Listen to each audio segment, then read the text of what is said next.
Ukraine যুদ্ধ শুরুর পর থেকেই রাশিয়াকে পশ্চিমারা যতই নিষেধাজ্ঞা দিয়েছে, পুতিন ততই তাদের টুটি চেপে ধরেছেন। ইউক্রেন প্রধানমন্ত্রী জেলেনস্কিও তাই পশ্চিমাদের দিকে ছুটছেন।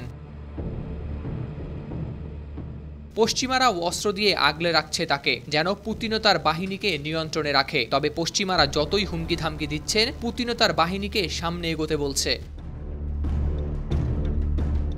এ ধারাবাহিকতায় ৫ জুন বুধবার রাশিয়ার প্রেসিডেন্ট ভ্লাদিমির পুতিন বলেছেন, যদি ইউক্রেনকে পশ্চিমা বিশ্বের দেয়া দূরপাল্লার অস্ত্র দিয়ে রাশিয়ার ভেতরে হামলা চালানোর অনুমতি দেওয়া হয়, তাহলে তিনিও মার্কিন যুক্তরাষ্ট্র ও তার ইউরোপীয় মিত্রদের উপর আঘাত হানতে ক্ষেপণাস্ত্র মোতায়েন করবেন।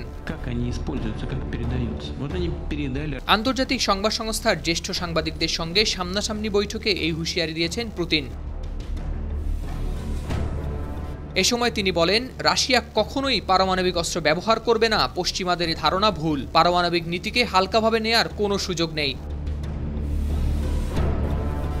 তবে এর আগে যুক্তরাষ্ট্র, জার্মানি সহ বেশ কয়েকটি পশ্চিমা দেশ ইউক্রেনকে রাশিয়ার অভ্যন্তরে লক্ষ্যবস্তুতে হামলা চালানোর অনুমতি দিয়েছে। এ প্রসঙ্গে পুতিন বলেন, এ ধরনের পদক্ষেপ খুবই গুরুতর সমস্যা ডেকে আনতে পারে। অপরদিকে রাশিয়ার ভূখণ্ডে আঘাত হানার জন্য ইউক্রেনকে পশ্চিমা অস্ত্র ব্যবহার করার অনুমতি দেওয়ার বিষয়ে ন্যাটো প্রধান জেন্স স্টলটেনবার্গের আহ্বান সম্পর্কে সাংবাদিকরা জানতে চাইলে হুঁশিয়ারি দিয়ে পুতিন বলেন, রাশিয়ায় আঘাত হানার অনুমতি দেয়া হলে তা পশ্চিমকে রাশিয়ার সাথে যুদ্ধের দিকে টেনে নিয়ে যাবে। তিনি সাংবাদিকদের বলেন, আমাদের উপর হামলা চালানোর জন্য যুদ্ধক্ষেত্রে অস্ত্র সরবরাহ করা যদি গ্রহণযোগ্য হয়, তাহলে বিশ্বের যেসব অঞ্চলে ওইসব দেশগুলোর স্পর্শকাতর স্থাপনায় হামলা হবে, সেখানে কেন আমাদের একই শ্রেণীর অস্ত্র সরবরাহের অধিকার থাকবে না?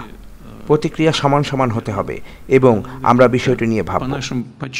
তবে রাশিয়ার অভ্যন্তরে আঘাত হানতে ইউক্রেনকে জার্মানির দূরপাল্লার অস্ত্র ব্যবহার করতে দেয়ায় দেশটির সমালোচনাও করেছেন পুতিন। এ পরিস্থিতির ফলে রাশিয়া জার্মান সম্পর্ক নষ্ট হওয়ার ইঙ্গিত দেন তিনি।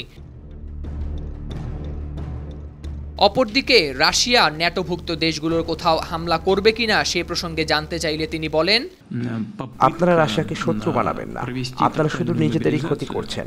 রাশিয়া ন্যাটোতে হামলা চালাতে চায় এমন ধারণা অর্থহীন। কারা এসব ভিত্তিহীন কথাবার্তা নিয়ে এলো?